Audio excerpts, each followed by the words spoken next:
Et puis il y a une chose que j'aimerais dire à une femme.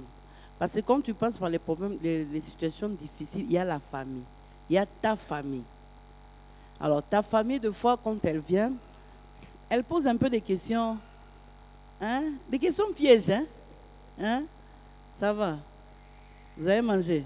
Oh, quand tu me poses les questions si on a mangé. On a mangé? Vous avez mangé quoi? Tu as préparé?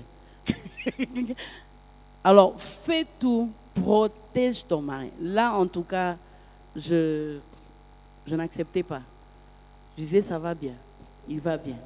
Et puis, il y avait une question, quand on parle de la famille, ça peut être la famille proche, ça peut être la famille élargie, où tu vas dans un deuil, bonjour, comment va ton mari? Il est toujours pasteur. Donc, tu sens au moment que même dans ce qu'il est en train de dire, reste-toi. Et moi, je répondais toujours, oui, il est pasteur. Alors, la manière dont je répondais faisait aussi que je le protège lui. Parce que je sais que les hommes regardent à ce qui frappe. Mais moi, je ne l'ai pas épousé pour qu'il me donne tout le temps l'argent. Moi, je l'ai épousé, lui, la personne. C'est la personne que j'aime. Pour ça, je voulais offrir cette prêche-là pour dire à une femme, protège ton mari par rapport à ta famille. C'est très important. Il faut vraiment protéger ton mari et ne pas laisser quelqu'un le dénigrer tout simplement parce qu'il n'est pas en mesure de faire ceci ou il n'est pas venu de faire cela. Et souvent, ça peut ne pas venir par les frères, sœurs, ça peut venir des tantes, ça peut venir vraiment. Et surtout si vous arrivez, ça m'arrive, vous arrivez dans la famille, hein, il y a maintenant une cousine, toi maintenant tu n'as rien, il y a maintenant une cousine qui est venue de l'Europe. Hein. Lève-toi un peu, hein, pousse-toi, hein, mets-toi là. Donc, on te fait lever, tu te lèves tout simplement parce que, en fait, tu n'as pas de poids par rapport aux finances. Si ça t'arrive, laisse-les faire parce que l'alliance que toi tu as avec ton Dieu, ils ne le connaissent pas. Ne permets pas à quelqu'un de dénigrer ton mari, ni par son caractère, même s'il a un mauvais caractère, même si toutes ces choses, c'est à toi de prier pour qu'il change, mais ne permets à personne de venir parler du mal de lui. Ne le permet vraiment pas. Il faut toujours le protéger. Et ça, c'est vraiment très important.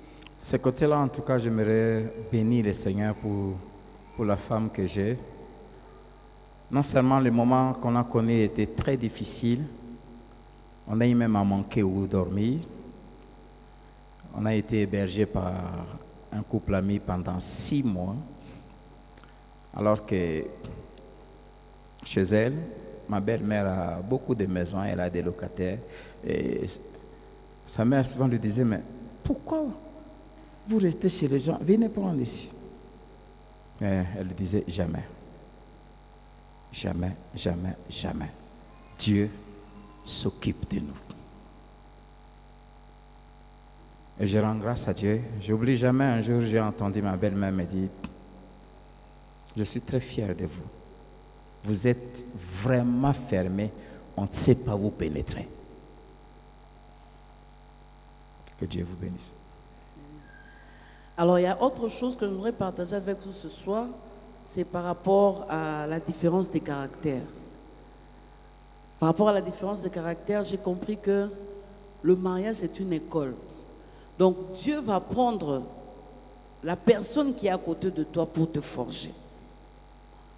Alors, lorsque nous nous sommes mariés au début, je ne sais pas, je parle souvent de cette histoire, mais j'aimerais aujourd'hui en parler vraiment d'une manière vraiment expliquée. Je ne sais pas ce qui s'était passé, c'était vraiment à 2 semaines, je ne sais pas, du mariage et tout.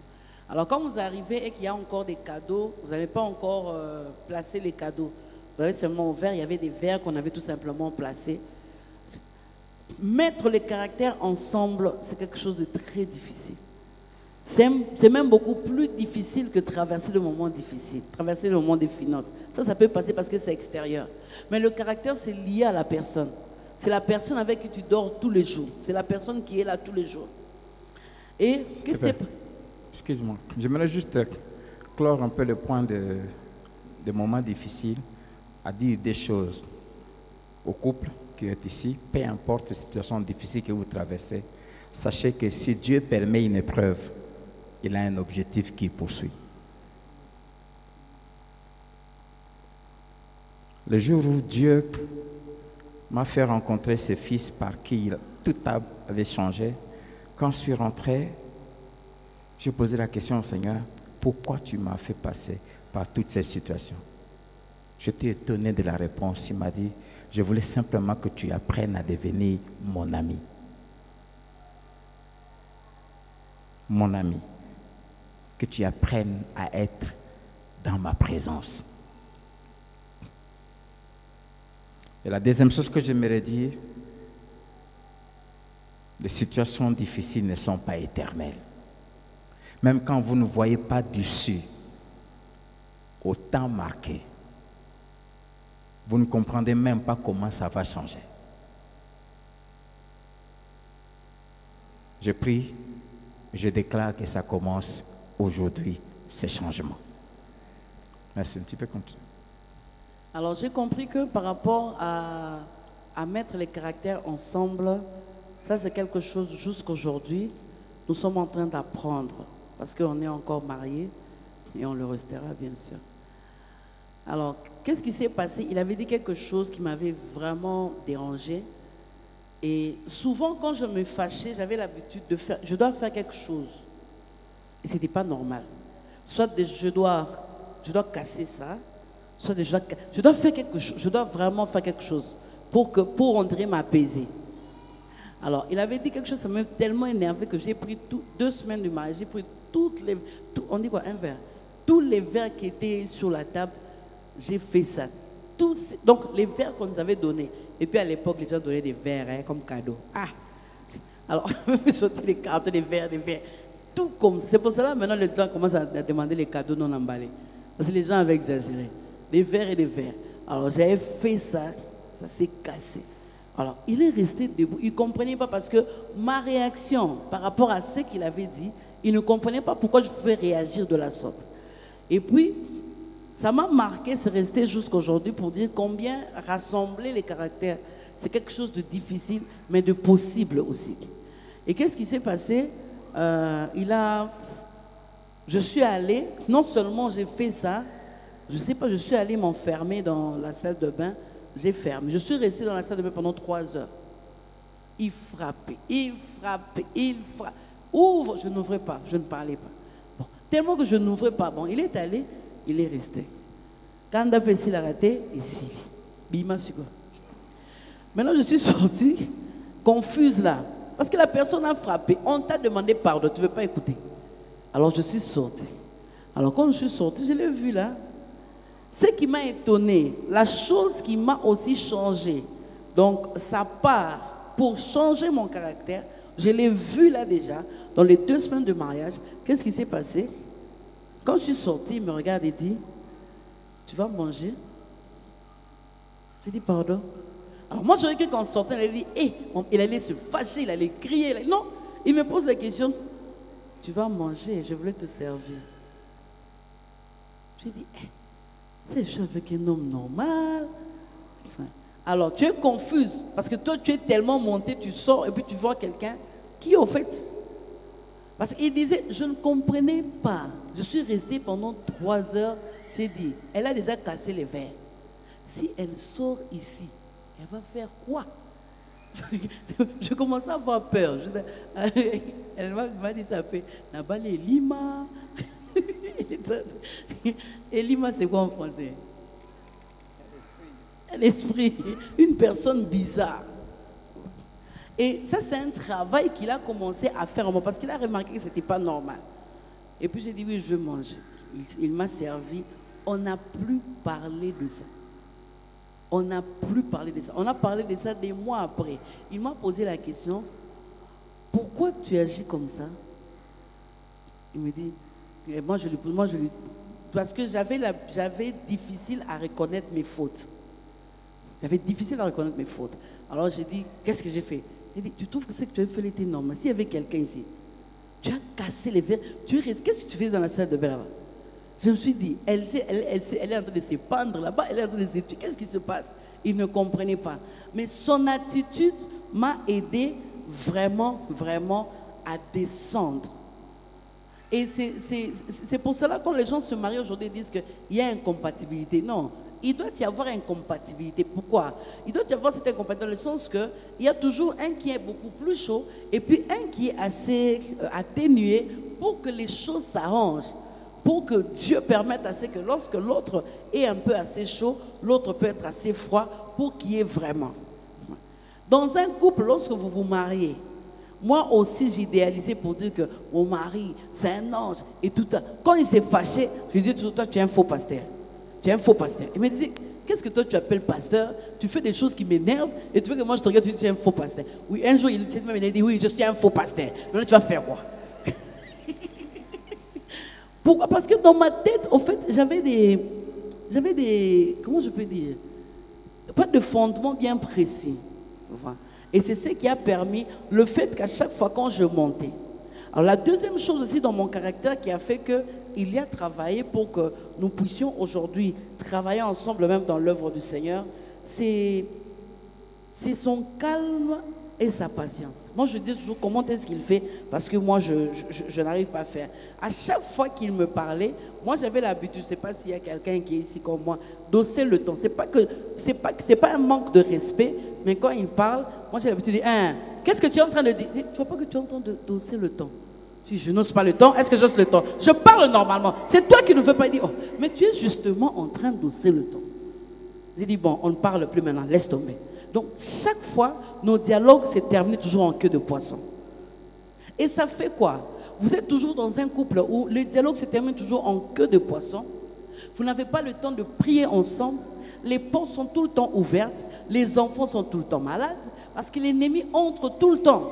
Vous ne réalisez pas ça. Parce que d'un côté et de l'autre, chaque personne est égoïste. Chaque personne veut tirer le drap de son côté. Et c'est là que le Saint-Esprit m'a interpellé.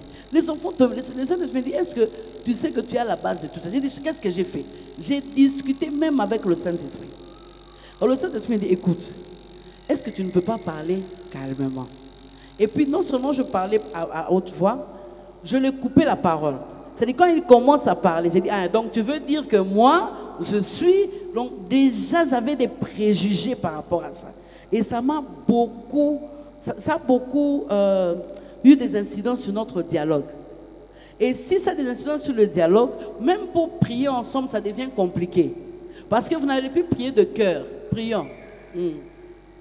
Seigneur, et puis, ce qui m'énervait, c'est qu'il sait que je suis fâché. Il me dit, prie. Je dis, toi tu pries. Moi j'ai prié. Donc, tout qu'on soit là pour prier. Donc, vous voyez qu'en fait, vous êtes en train de tourner en rond. Et puis, à ce moment-là, j'ai dit, prie. Et puis, j'ai dit, vraiment, tu sens au moment que sans cœur. Et le Saint-Esprit me dit, est-ce que tu sais que tu es en train d'exposer ton couple?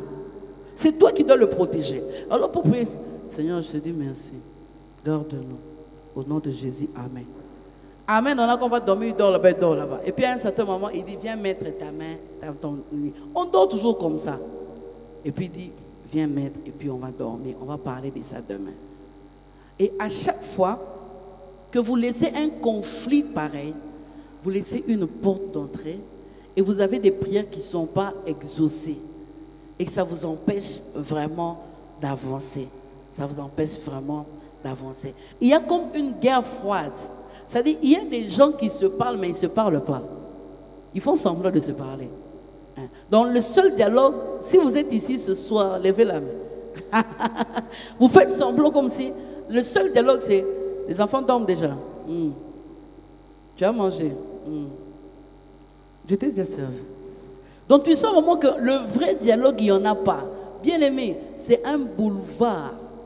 C'est une porte que vous avez ouverte où l'ennemi peut entrer. Surtout s'il y a les enfants dedans, il fait ce qu'il veut parce que vous n'êtes pas unis. La deuxième chose que j'ai compris par rapport au caractère, c'est que le désir de vouloir changer l'autre dans un domaine ne se résout pas seulement par les paroles. C'est par la prière. Là où tu as trop parlé, la personne ne change pas. Maman, c'est que moi je te demande, transforme ça en prière. Donc le désir de voir l'autre changer, souvent nous les mamans, c'est toujours, je veux parler, moi je ne veux pas me fatiguer, je veux parler. Mais tu ne te rends pas compte, plus tu parles, plus tu es énervé. Parce que la personne ne change pas. Il a toujours dans les mêmes choses là. Alors, au lieu d'ouvrir les portes, je pense inutilement. J'avais pris la décision de dire, Seigneur, je commence à prier pour ça. Est-ce que tu sais que beaucoup de femmes ne prient pas vraiment en détail pour leurs hommes? Les mamans sont là. Oui. Prie en détail sur des choses qui te dérangent, parce que c'est le diable. Peu importe, je dis vraiment peu importe la situation. Parce qu'il y a de ces hommes, quand ils ouvrent la bouche, une phrase là, tu peux rester avec ça une année. Donc il soit coca. Ce soir, j'aimerais que tu nettoies ton cœur. En faisant quoi? En commençant à prier pour les choses qui te frustrent et qui te frustrent. Il y a des choses qui vont changer. Tu ne vas pas changer une habitude de 32 ans. Quand on s'est marié, il avait 32 ans. Moi, j'avais 24 ans. Donc, on a 8 ans d'écart. Ils ont coulé. Nous avons un mineur. On a 8 ans d'écart. Alors, qu'est-ce qui s'est passé? Il y a des habitudes de 32 ans qui ne changeront pas en 5 ans, qui ne changeront pas en 10 ans. Parce qu'il a vécu avec ça, il est resté avec ça. Il y a des choses qui vont changer après 5 ans, il y a des choses qui vont changer après 10 ans, il y a des choses qui changeront après 30 ans. Maintenant, en attendant, qu'est-ce que tu fais? Prie. De la même manière, tu peux prendre à cœur pour prier pour un problème ici à l'église. Commence à prier pour les défauts de ton mari. C'est un devoir que je te donne. Bien aimé, si tu fais ça, tu verras que les dialogues en queue de poisson et au kita. Parce qu'il y a des choses où tu as tout fait en tant que femme. Oh non, il faut le réveiller à 2h du matin. Tu l'as réveillé à 2h. Oh non, il faut quand il vient, lave d'abord les pieds avec de l'eau chaude. Tu as lavé avec de l'eau chaude. Oh non, quand il vient, il faut d'abord nettoyer. Tu as tout fait. Mais il ne change toujours pas. Oh, il faut lui faire le plat qu'il aime. Tu as fait le plat qu'il aime. Donc, tout ce que tu as fait en tant que femme pour essayer de changer un comportement de sa part et que ça ne change pas, prie. Lève-toi, commence à prier pour ça. Parce que si tu ne pries pas pour ça, ça restera une brèche. Parce que dans beaucoup de couples, vous êtes là, il y a toujours des sujets tabous. Eh, ça, on n'en parle pas. Oui, mais vous dites ça, mais ce sont des bombes à retardement. Ce sont vraiment des bombes à retardement. Il faut que tu commences à prier pour ça d'une manière vraiment, vraiment particulière. Ça, c'est vraiment très important. Et j'ai pris ce passage de Matthieu 7, 3, 4 pour parler au troisième point. Le premier point, j'ai dit que le mariage est une école. Le deuxième point, je dis que le désir de voir l'autre changer dans un domaine ne se résout pas seulement par les paroles, mais par la prière. Mais le troisième, par rapport face au caractère, le changement que tu désires voir en l'autre commence d'abord par ton propre changement. Le changement que tu désires voir en l'autre commence d'abord par ton propre changement. Matthieu 7, 3 à 4. Pourquoi vois-tu la paille qui est dans l'œil de ton frère et n'aperçois-tu pas la poutre qui est dans ton œil? Et le pasteur en a parlé l'autre jour pour dire que la paille, elle est très petite, la poutre, elle est très grande. Alors j'étais en train de dire, qu'est-ce que je dois faire finalement? C'est une école, oui, mais il y a des choses à faire et des choses à ne pas faire. Alors, j'ai dit, comme il a l'habitude de dire que j'écris beaucoup, j'ai l'habitude de hausser le ton, je vais m'appliquer à l'écouter. De telle sorte que quand il parle, je dis, Saint-Esprit, Saint-Esprit, aide-moi à ne pas réagir, Saint-Esprit. Et puis ça rate. Et puis bon, j'ai réagi quand même. J'ai dit, hey, Tam. Et puis demain encore. Parce que lui aussi, il est là. Dieu le laisse là pour te changer. Alors, j'ai dit, qu'est-ce que je peux faire? Je veux qu'il m'encourage. Comme je veux qu'il m'encourage, moi aussi, je vais prendre du temps pour l'encourager. Moi, je n'encourageais pas mon mari. Et un jour, il m'a dit, toi, tu crois que c'est seulement toi qui as besoin d'encouragement. C'est moi toi qui as besoin de câlins. Moi, je n'ai pas besoin de point. Il m'a posé cette question. Et je n'avais pas de réponse à donner. J'ai dit, ok, moi je veux commencer à l'encourager. Il y a une femme qui encourage son mari de temps en temps ici. Hein, tu le fais souvent. Hein, il faut encore le faire, parce que moi je ne le faisais pas. Parce que j'estimais qu'il est fort. Quand je le regardais, j'ai dit, Moutamakas, il est fort.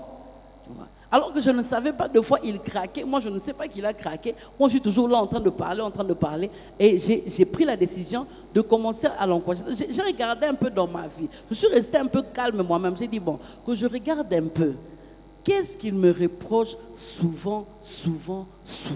Est-ce que je ne peux pas changer? Alors, il me dit, moi, je t'accepte tel que tu es. Mais toi, tu ne m'acceptes pas tel que moi je suis. Toi, tu m'acceptes seulement pour les qualités. Alors, j'ai pris aussi la décision moi-même de commencer à l'accepter tel qu'il est. Et il y a aussi un exercice que nous avons commencé à faire. Cet exercice-là, parce qu'on avait beaucoup de dialogues qui se terminaient en queue de poisson. Vraiment en queue de poisson. On s'est dit, ok, c'est tout le temps, toi tu as fait ceci, toi tu as fait ceci. On va commencer à faire cet exercice. Moi, je vais commencer à parler de tes défauts sans que tu réagisses. Et toi aussi, parle-moi de tes défauts sans que je réagisse. Donc aujourd'hui, c'est moi qui va parler. Donc je vais parler de tes défauts. Bien aimé, ce n'est pas facile. On faisait des évaluations à la fin de chaque mois. Au bien, en évaluation, tu es en français, bien. Maintenant, quand quelqu'un est en train de t'évaluer, bon, premièrement, tu es têtu. Donc, le colossal de Bétaram. J'aimerais insister. On s'était imposé un principe. À la fin de chaque mois, chacun critiquait l'autre. Mais il y avait des conditions. La première condition, tu les laisses parler du début à la fin. La deuxième condition, tu ne réagis pas et tu ne te justifies pas. C'est ça. Alors, ce n'était pas facile. Vous savez, moi je parle. Hein, toi, tu vois l'autre jour là, tu as fait ceci. D'abord, tu es mauvais, tu es égoïste. L'autre jour là, tu vois, j'ai dit des choses un peu en l'air. Maintenant, lui, comme le pasteur Roland, tu es maintenant assis. Toi, tu as parlé, non? Mets-toi là-bas. Bon, premièrement, j'ai 3 choses à te dire. Déjà, mon thème est pou. Parce que toi, tu as parlé un peu. Toi, tu es comme. En fait, tu as parlé, tu n'as pas bien réfléchi à ce que tu voulais lui dire. Tu vois? Alors, maintenant, quand il t'aimait, maintenant, il commence à te dire bon, d'abord,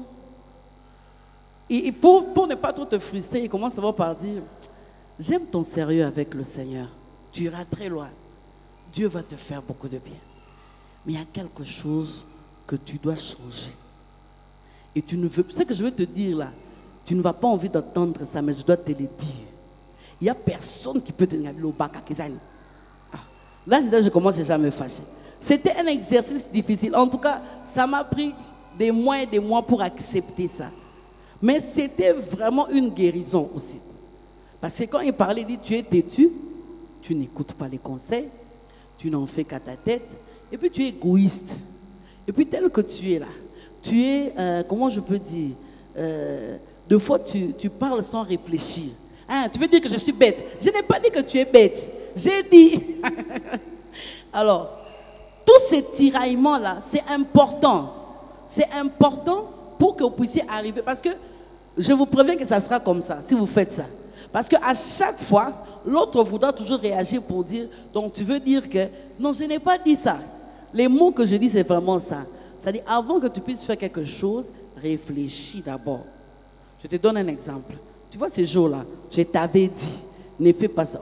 Qu'est-ce qui s'est passé? Ah, non, ce jour-là, quand tu étais en train de me parler, moi, je n'avais pas compris ce que tu avais dit. Le problème, c'est qu'on soit des bandits. Donc, ça nous a pris du temps. Mais si on ne se met pas pour travailler, bâtir notre couple, personne d'autre ne le fera. Personne ne le fera. Je ne vous dis pas que ça marchait du premier coup. Mais après, on a commencé à s'habituer. Et puis, chaque fois, on a l'habitude de transformer les choses qui nous dérangent en humour. Et puis maintenant, qu'est-ce que moi je faisais? J'ai dit, bon, d'abord, tu as une grosse tête. Et puis, il me regarde. Et puis, on commence à rigoler. Alors, quand on commence à mettre ça comme de l'humour, ça fait que ça ne blesse plus. Et puis, moi, je préfère que mon mari me dise carrément 4 vérités. Vous savez, pourquoi est-ce que la trahison blesse? Parce que c'est un proche. Parce que c'est ton mari. C'est pour ça que ça fait mal. Une autre personne peut faire, tu dis, ah, je suis avec mon mari, qu'est-ce que je fais? Mais quand il te dit que tu es une mauvaise femme, tu vois comment ça te fait mal là? Pourquoi? Parce que c'est lui. C'est pour cela, vous devez avoir ces dialogues francs. Ça peut arriver que ça marche. Ça peut arriver que ça ne marche pas. C'est nous, ça a marché parce que chacun a pris la résolution de faire quelque chose. De faire quelque chose. Et je commençais à dire, les gens peuvent m'apprécier à l'extérieur. Mais jusqu'à ce qu'un jour, ça m'a fait du bien, je faisais quelque chose là, mon mari me regarde et me dit, il m'appelait Maman Ngalissa. Maman Ngalissa en français, je ne sais pas. Alors il m'a dit, tu as changé, hein? J'ai dit, c'est vrai. Oui. En tout cas, je t'observe, tu as vraiment, vraiment changé.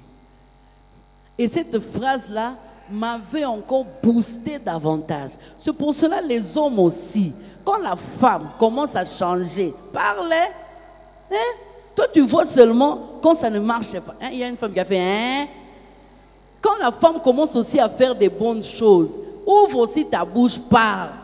Parce que trop de remarques. J'ai connu un couple, elle commençait à faire des choses exprès.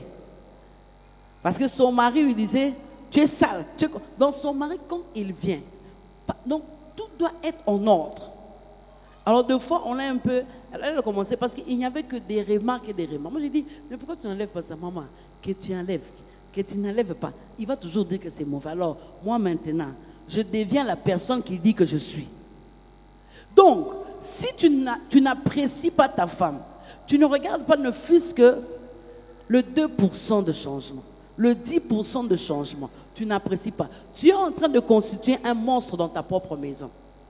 Tu es en train de changer une personne parce que les appréciations d'un mari, les appréciations d'une femme boostent quelqu'un comme vous n'avez pas l'idée. Je peux venir ici, je prêche. Quand je descends, tout le monde, waouh! Mais je comprends quand il apprécie ce que je fais.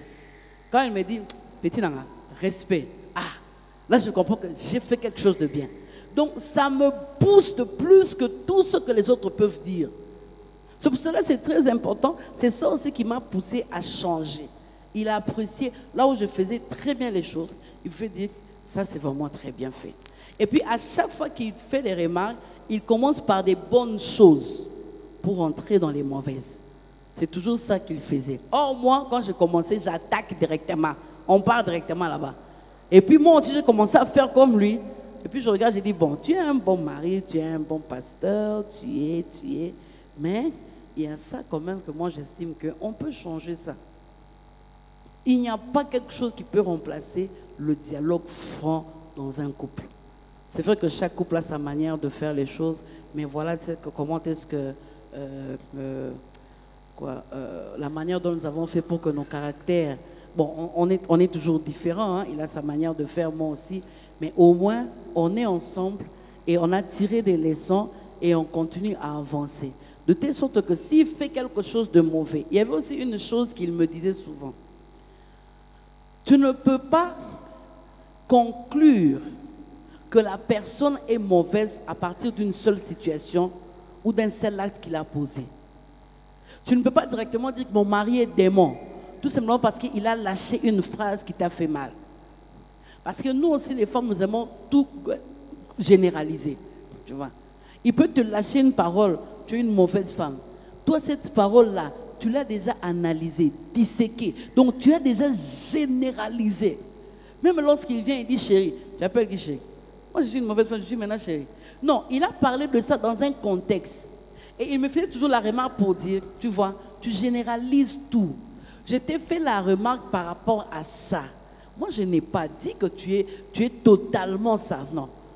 C'est aussi l'erreur que je faisais. Et quand il dit quelque chose, je comprenais maintenant qu'il le dit par rapport à une situation ou à telle situation. Ouf. On n'a même pas dit 20% de ce qui était prévu. J'ai encore 4 points. Des différentes étapes de notre vie.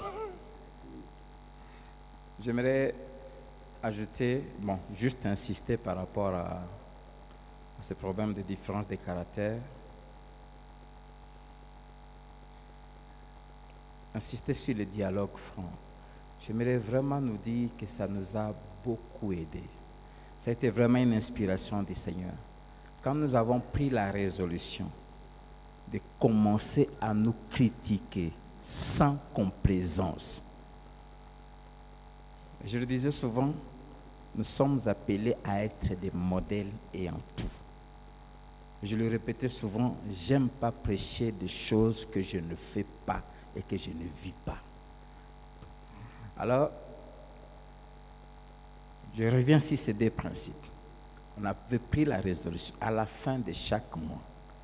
Et généralement, on pouvait commencer 20h, ça allait jusqu'à 4h du matin. Et c'est resté une culture dans notre couple, nous parlons beaucoup. Quand il y a quelque chose et qu'on a la tête, on va parler. Carte sur table. Toujours avec ces deux principes. Quand l'autre parle, tu te tais. Même si ce qu'il dit, tu trouves que c'est faux. Même si ce qu'il dit, tu trouves que non, il est sorti du cadre. Non, même si ce qu'il dit, ça te blesse, tu te tais. Tu écoutes, il parle. Deuxièmement, tu ne te justifies pas. La seule chose à faire, à la fin, quand l'autre termine, c'est merci, je vais faire un effort de changer et prie pour moi. C'était les 3 phrases à prononcer. Et ça nous a aidés. Chacun prenait cela à cœur et quand on s'est donné la main pour prier, et on a vu vraiment beaucoup de changements. Et Dieu nous a vraiment changé. À telle enseigne qu'aujourd'hui, il y a une complicité. Ne vous gênez jamais à vous dire la vérité. Et dans un couple, personne ne te connaît mieux que l'autre. Quand ma femme me dit que tu es comme ça, je ne discute pas. Parce qu'elle, elle me connaît mieux. C'est extrêmement important. La deuxième chose que j'aimerais dire, quand on entre dans le mariage, c'est important de connaître le passé de l'autre. Nous, comme nous sommes mariés, d'abord, moi, j'ai été orphelin trop tôt. Moi, souffrir, bon, c'était vraiment un style de vie. Hein. Moi, j'ai vécu seul. Pendant plusieurs années, je n'avais personne. Mais elle a grandi dans une très bonne famille, très unie, papa, maman, ses 4 frères et sa sœur, très unis. Elle s'est détachée de sa famille le jour où elle s'est mariée. Nous étions très différents parce que moi, j'ai vécu solitaire. Elle a grandi dans une famille normale. Moi, j'ai vécu dans la débrouillardise. Elle a vécu dans des conditions où tout est là. Alors, maintenant, mettre ces 2 choses ensemble. Et elle a été la fille chérie de son père. Le jour avant la dot, mon beau-père m'a dit « Je t'en veux parce que tu es venu prendre la fille de mon cœur. » Mais parce qu'elle doit partir. Veille sur ma fille. C'était une enfant gâtée. Très spirituelle, craignant Dieu, mais gâtée. Et j'aimerais donner, à partir d'elle, j'ai appris à ne pas gâter mes enfants. Vraiment, je leur donne ce qu'il faut, mais pas gâter. C'était vraiment une fille gâtée, qui voulait ce qu'elle veut, il faut, et ça les mandingue à lingi, au moment où elle veut. Alors comme elle a dit, vous ne pouvez pas changer l'autre en un jour. Et là où je voudrais vraiment parler aux hommes, c'est difficile que ça marche dans un mariage si l'homme n'est pas très spirituel. Dans un couple, s'il y a quelqu'un qui doit mieux connaître Dieu que l'autre, c'est l'homme.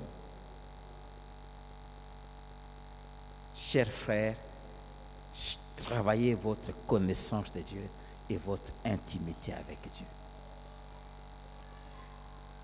Si vous arrivez à marquer votre femme par votre crainte de Dieu et surtout par la manifestation du caractère de Dieu, vous allez voir comment elle va facilement changer. Ma femme était très colérique. Mais c'était souvent quand on commence à parler, comme elle a dit, elle hausse le ton et je mettais. Ce n'est pas de la faiblesse. Et je mettais et puis elle va continuer à parler, mais pendant 5 minutes, puis elle va se ressaisir. Elle trouve que je ne parle pas. Et puis elle commence à descendre elle-même. Et ce que j'avais souvent l'habitude de faire, Tu sens qu'elle se sent coupable, je viens seulement, je la prends dans ses mains. Et ça a commencé à beaucoup la travailler. À beaucoup la travailler. Quand vous connaissez l'autre, vous connaissez son passé, vous savez comment vous impliquer pour l'aider. Amen. Amen. Donc, sur le plan du caractère, il faut beaucoup de patience. Et sachez qu'il n'y a que Dieu qui peut nous changer. Il n'y a que Dieu qui peut nous changer. C'est pour cela, priez plus que parler. Quand vous faites la remarque à votre conjoint sur une manière de faire, sur un défaut, 1, 2 fois, maximum 3 fois, ça ne change pas, ne parlez plus. Des choses à faire. La première, priez. La deuxième, faites ce que vous attendez qu'elle puisse commencer à faire. C'est tout. Moi, de mon côté, j'étais désordonné. Spirituel, mais désordonné. Spirituel, mais j'avais un problème, je l'ai déjà dit ici, je n'aimais pas me laver.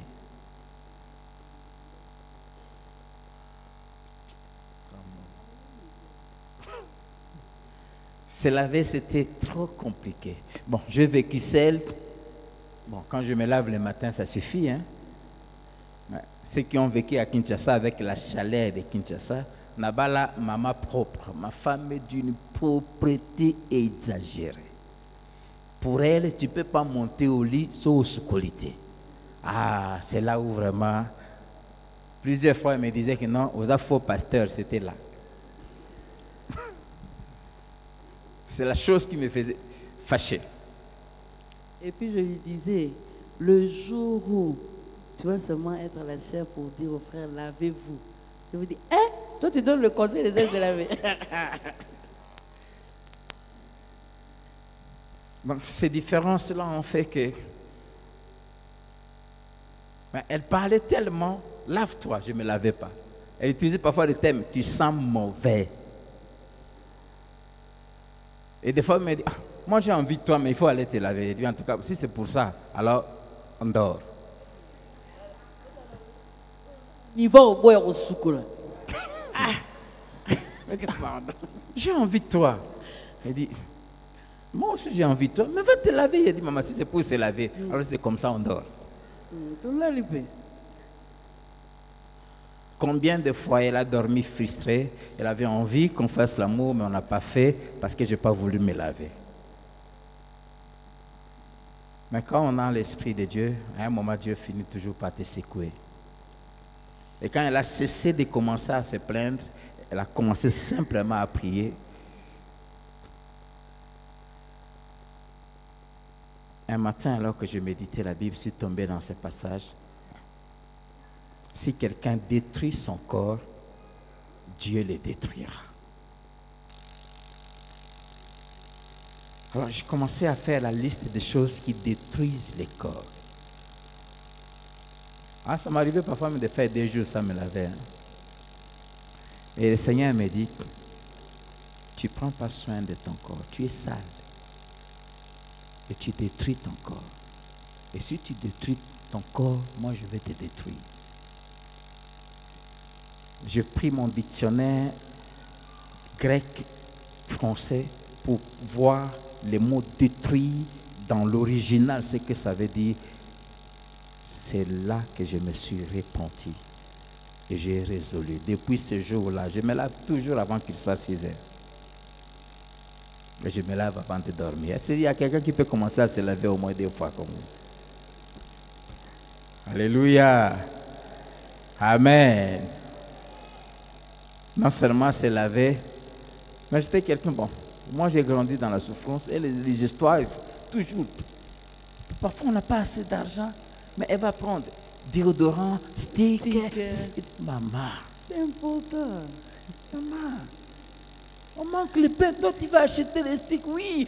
Parce que quand tu transpires ici, moi ça me dérange. Je dis, hé!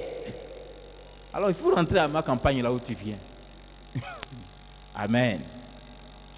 Et puis, en tout cas, sa présence m'a beaucoup changé. J'ai appris à être propre, j'ai appris à être ordonné, à être structuré. Aujourd'hui, je le suis même plus qu'elle. C'est pas vrai? Oui, c'est vrai. C'est vrai. Moi, je crois qu'on va être obligé d'arrêter. Oui. Alors la chose On devait que je parler peux- de beaucoup de choses. On devait parler face à la sexualité, face aux tierces, face aux antivaleurs.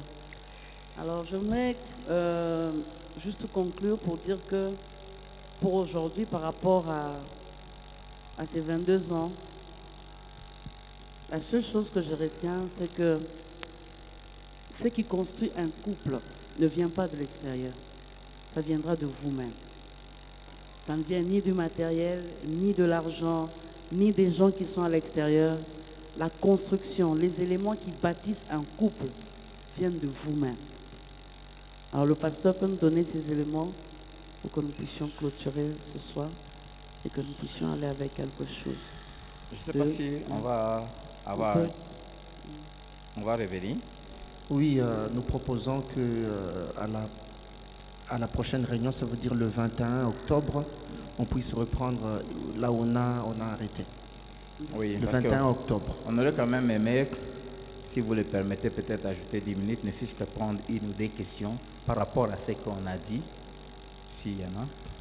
Bon, pour les éléments qui bâtissent la vie d'un couple, premièrement, la connaissance de Dieu. La connaissance de Dieu et la crainte de Dieu. Si vous ne craignez pas Dieu, c'est difficile que ça marche.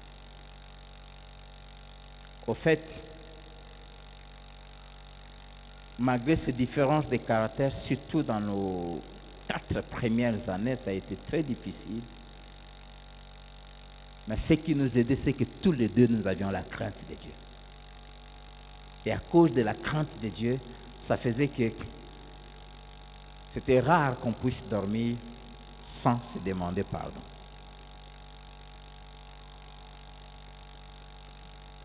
Craindre Dieu. Si vous craignez Dieu, vous ne ferez pas de bêtises parce que vous passez par des moments difficiles. La crainte de Dieu. La crainte de Dieu a fait que même quand on passait par des moments difficiles, que des fois elle a été sollicitée par des hommes, mais elle n'est pas tombée. Elle se plaignait comme elle a dit, mais elle n'a pas fait de bêtises dehors pour l'argent. Et vice-versa. La crainte de Dieu fera que, même s'il peut y avoir des incompréhensions, mais il y a des limites que vous ne pourrez jamais franchir. Il y a des propos injurieux ne sortiront jamais de votre bouche. Il n'y aura pas le désir de détruire l'autre. Jamais. Si vous craignez Dieu. La deuxième chose pour bâtir, sur le plan spirituel, pour bâtir une vie de couple, c'est savoir prier ensemble. Prier, prier. D'abord, la vie de prière personnelle et la vie de prière en couple. Apprendre à prier ensemble. La troisième chose, nous l'avons dit, un dialogue franc. Le dialogue franc, aujourd'hui je peux dire ce qui fait la force de notre couple, c'est que le dialogue franc nous a amenés à devenir de vrais amis. De vrais amis. De telle sorte qu'il n'y a pas de secret et personne entre nous deux ne peut hésiter de dire à l'autre une vérité en se disant, si je lui dis ça, elle risque de mal réagir. On se parle 4 sur table. 4 sur table. Un dialogue franc. Tout en respectant ces 2 principes, ne pas interrompre l'autre et ne pas se justifier. Un dialogue franc. 4e chose, on va en parler la fois prochaine. Si vous voulez bâtir une vie de couple solide, apprenez à investir dans votre vie de couple. À investir du temps. Du temps pour parler. Nous avons l'habitude, quand on se met à parler, on peut aller comme jusqu'à tard.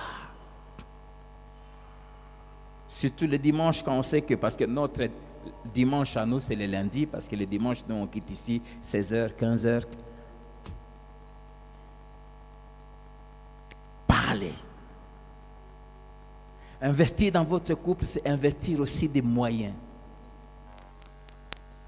Savoir investir de l'argent, vous retirez, vous allez quelque part à deux, soit au restaurant manger, soit même dans un hôtel, parler, blaguer. Bref, rester à deux.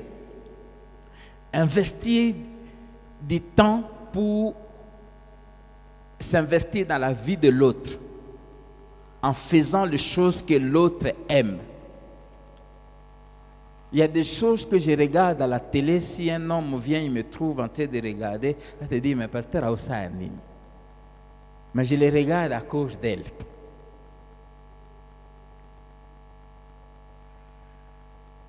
Je connais beaucoup de recettes parce que parmi les émissions que je regarde beaucoup à la télé, c'est la cuisine. Quand on est à deux, elle me cuisine. Ça m'ennuie. Je n'ai rien à voir dans ça. Des choses comme la reine de shopping. Ça m'énerve. Mais, parce qu'on doit rester ensemble, on doit parler, je regarde. Et je commence même à commenter. Ça commenter. Non, la chaussure elle devait aller avec la jupe. Non, si elle portait. Mais ça nous permet d'avoir du temps ensemble. Frère, n'amène pas l'ordinateur à la maison. Je suis pasteur ici. Je ne suis jamais pasteur chez moi à la maison. À la maison, je suis mari et père. C'est tout. Je reprends un peu du pasteur au mois de culte familial. Quand ça se termine, c'est fini.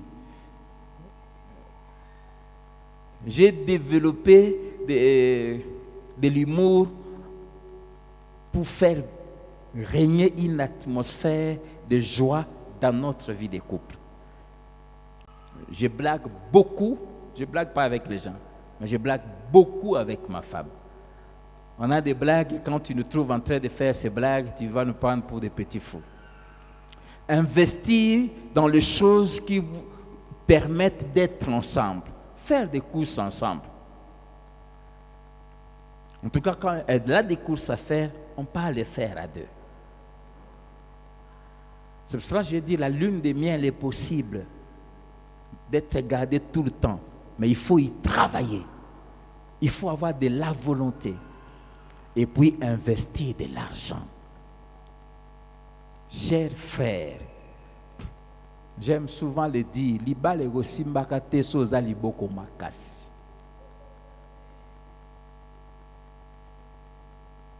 Savoir faire plaisir à l'autre. Quand il y en a, quand il n'y en a pas, bon, elle comprend. Mais quand il y en a, vous voyez comment elle parlait? Ça l'a marqué. Comme quand, au moment où Dieu a commencé à donner, la première fois où je viens un matin comme ça, je lui donne bloc 10 000. Il me dit, c'est pourquoi? Va acheter ce que tu veux. Tu es sérieux? Va acheter ce que tu veux. Et je n'ai pas besoin que tu me fasses rapport sur comment tu vas utiliser ça.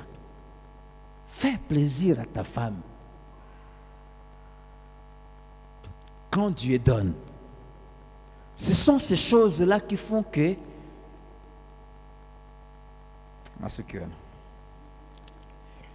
Je me rappelle la première fois où j'ai fait ça, c'est cette semaine-là qu'il a eu vraiment véritable lune de miel. Nakosi. Bien aimé, on a fini. Levez-vous. La séance est levée.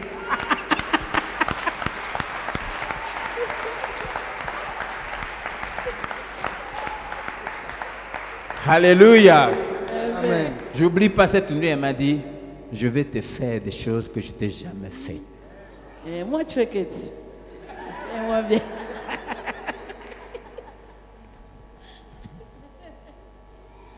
Ben, c'est pas des choses à dire. Hein? On va en parler le 21. Le 21 octobre. Hein? Le 21 octobre, On va À vous quelle parler de ça. de 17h30 Dès à 19h30. 17h30. Mais pas ces choses qu'on m'avait faites cette nuit-là, non. Mais non, on doit parler. On va parler le 21 octobre. Hein? Ah, C'est Genève, ça les couples, non? On doit parler. on doit parler. Oui, le 21 octobre. On va en parler. Rendez-vous le 21 octobre. Hein. Que Dieu vous bénisse.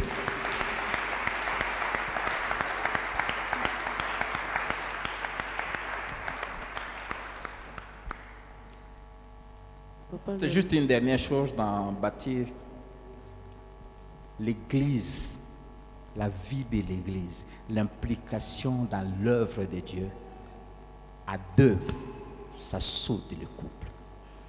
Quand vous apprenez à venir à l'Église, vous deux, à servir Dieu, vous deux, ça sera difficile que l'ennemi vous sépare.